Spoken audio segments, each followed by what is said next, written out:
Hey, thanks for stopping by Casks-n-Que, where whiskey and barbecue meet. I'm your host, Justin Lloyd, and today I have with me my buddy Henry Turner. Hello. This is our 6th installment in the series Game of Thrones, the Scotch Reviews.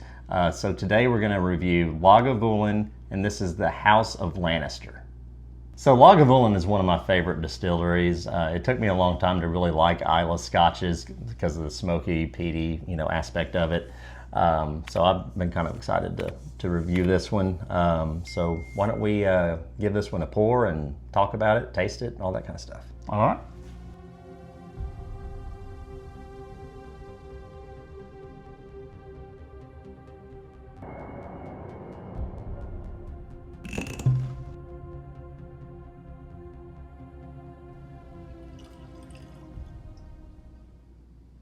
All right, well, I think that looks really good. I think it's a golden graham color. I guess if you had to put a color name to it, I'd probably call that a light amber. So let's nose it, taste it, and talk about it. So Lagavulin is kind of polarizing. It's a very peated, smoky Scotch, and so when people say I can't stand Scotch because it's so smoky and all the peat, well, they're probably talking, my dog's still really mad, they're talking about Lagavulin, Laphroaig, Ardbeg, these places. So this is an Islay Scotch, and the Islay is actually the island that Lagavulin is on is named Lagavulin. Ah. So yeah, there you go. ABV on this is 46, 92 proof. Not bad. A little punch to it, a little bit. So what can you tell us about the lore when we're on the Game of Thrones side of things here? All right, so talking about House Lannister, their motto is "Hear me roar," and also one of the things they say in the show is a Lannister always pays their debts. Hear me roar. Yeah, hear me roar. Is that? Oh, I didn't even notice they're a lion. Okay. Yeah, that's their little house motto. I know it's corny, isn't it? But no, one of the cool things about House Lannister is they're one of the oldest dynasties in Game of Thrones, and they're the wealthiest in all of Westeros. So they're known for historically having gold mines and things of that nature, and always being pretty much the financial backing for whatever anybody wanted to do in Westeros. They did sit on the Iron Throne for a brief period of time before the last war, which is typically portrayed in the Game of Thrones series. And it's up to you if you want to include Tommen or her other son, Joffrey, or even Jaime. Jaime would be the Lannister that did sit on there that would be 100% Lannister, or she was married in Baratheon. But they had a brief stint on the Iron Throne and ruled the kingdom for, I don't know, roughly about 2 or 3 years until Miss Khaleesi came through and burned the whole place down. Man, I hated Joffrey. I've never hated a TV character so much in my life. I will tell you, and I don't like to watch the demise, but I will tell you, I rewinded and watched that part like 3 or 4 times. I was like, it was unfortunate. It was so gratifying that he passed. Got a certain amount of satisfaction out of that, didn't you? I don't know why. Like, I don't want to see anybody suffer, but he earned it. He earned every last bit of that. Damn straight he did. Dude, I hated that guy. All right, that's really great, lore. Thanks for bringing that up and educating us. So let's go to the nose. All right. So I can tell you what I get out of this. But I want to. Well, you've already had it, so you want me to go first? Yeah. Let you have that this one. Oh man, this one has layers to it. Smoky, peaty, briny. Man, does this one was it matured in sherry casks? I don't think so. I don't get any of that. Okay. I almost get like a dry wine, like red wine. Maybe a little bit of that. So, there's a bit of a must to it, like an old leather book. Okay. Like a dusty warehouse that used to have barbecue.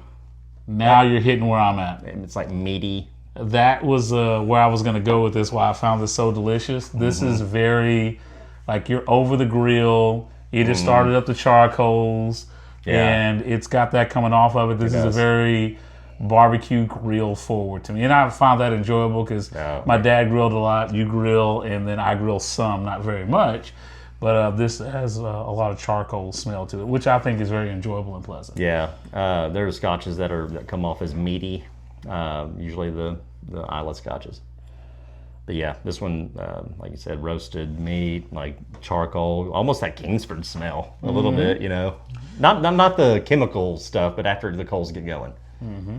And I will tell you, all these scotches have had about the same consistency in the glass. Nice thick coating, nice legs on it. Nothing out of the ordinary. They definitely aren't thin, but very enjoyable. And, you know, I've had whiskeys before. I think that they're actually just American whiskeys, but where they've tried to make them smoky, but it just didn't work. Like, it's almost like they put liquid smoke in there or something. It's just, some of them are really bad. So, smells like beef jerky a little bit to me. That's where I'm going with that. Just like the smoked meats that's been curing for a little while, that's exactly what this smells like. And I absolutely love the smell of this. One of my friends has a channel called The Angry Toothpick, and that's what they do is beef jerky. Oh, yeah. Gotta try some of that. Yeah, it's good stuff. Yeah. Well, let's taste it.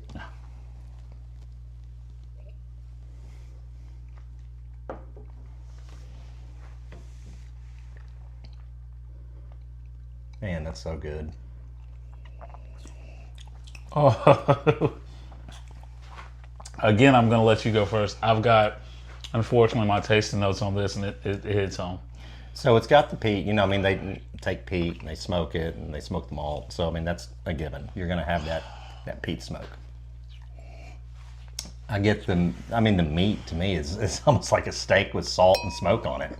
That's exactly where I was going to go with this. This tastes like a nice smoked piece of beef. Like the salt, it's got that nice salt base, and the smoke comes in with it. This is delicious. This would go great with a brisket or a steak or whatever. Yeah. Honestly, I think it'd be a little bit expensive for a marinade, but could you imagine marinating some meat in this and just adding all that to it? This would actually taste. It would make a steak come out delicious. In my little, a little on the high side, but still. Yeah, you know, if you got it like that, and you would use Lagavulin to marinate your steak, that might be another video. I don't know.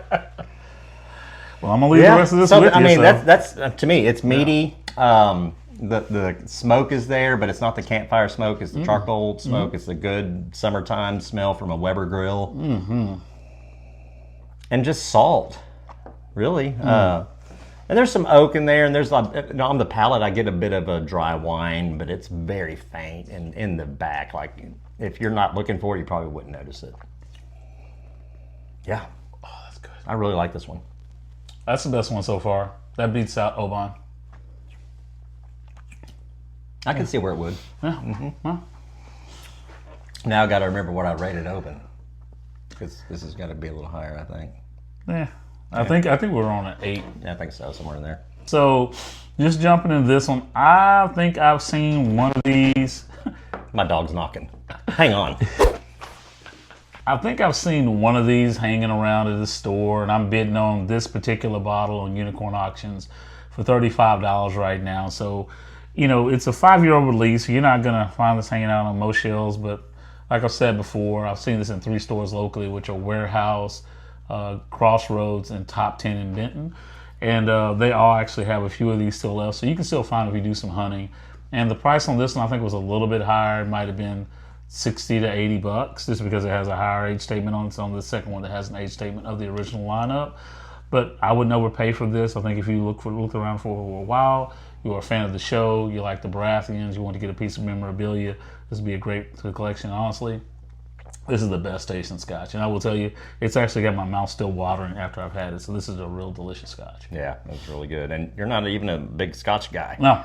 You like this one. So that really surprised me. Like, I was like, you like Lagavulin? I mean, there's so many easy drinking, simple scotches, and you like something that a lot of people can't stand. This is steak in a glass, my friend. Yeah, I'm with you. So we got to rate it. 0 to 10. 0 is terrible. 10 is excellent. Availability, taste, and value is the criteria. Availability, just because I'm literally looking at this bottle right now as we speak on Unicorn Auctions, it means that it's still available. I'm going to put this probably at a 7.